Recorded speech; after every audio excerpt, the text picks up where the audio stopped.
My daughter Barb insisted I include this next story. I suspect her reasoning is because she can't conceive of life without air conditioning. It's entitled Moving Day.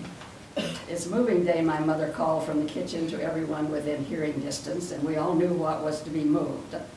The steamy, hot summer month in Missouri had once again come to our neck of the woods, which was located in the foothills of the Ozark Mountains in southern Missouri.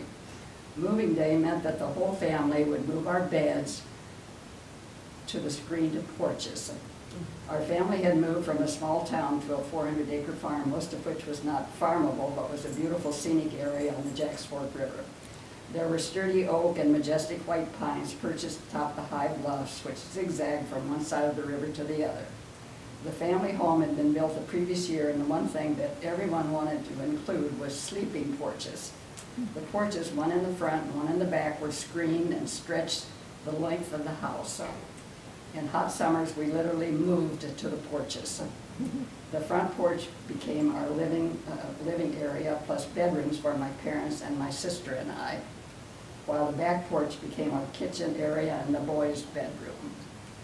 I can still remember the summers, unbearable on the inside of the house, but very pleasant on the porches.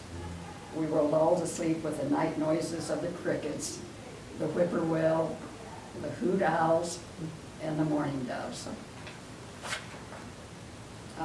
This next piece is entitled My Earliest Childhood Memory.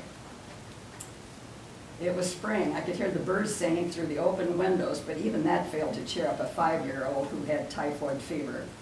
I remember laying in bed with nothing to look forward to but more castor oil, which was the method of treating this disease. To make it more palatable, it was given to me in orange juice, and I ended up hating orange juice for years. When my hair began to fall out, I was told that when it grew back it would be curly, which really made me happy. But they lied to me. I still had straight hair. To make matters worse, all of my siblings were mad at me because they had to be vaccinated to prevent them from getting the fever. Even my mother wasn't too happy, since she had a family of 7 children to care for. Now, in addition, she had to boil all our drinking water, nurse me, and chase my brother Dempsey, who was a 2-year-old. I seem to have recovered in the 4 weeks usually needed for recovery, but somehow the fever had caused a large cyst to form behind my right ear.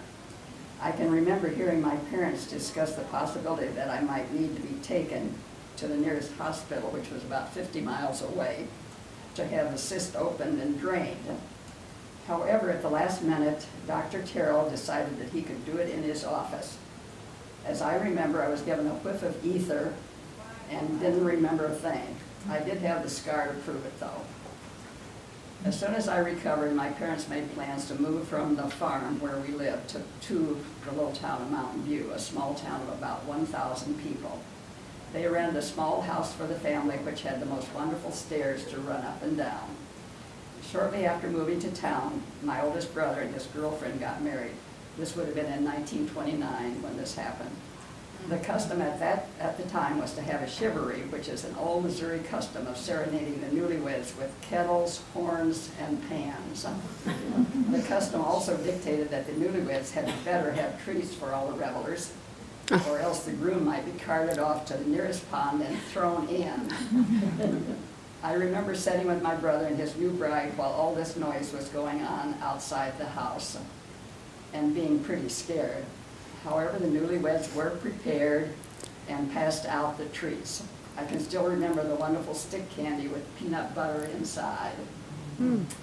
While all this was going on in my life, the stock market crashed in New York, and the Depression years began in the 30s. I'd like to tell you that I was aware of these national problems at my young age, but actually I lived through the Depression and didn't realize what was going on until I read it in the history books.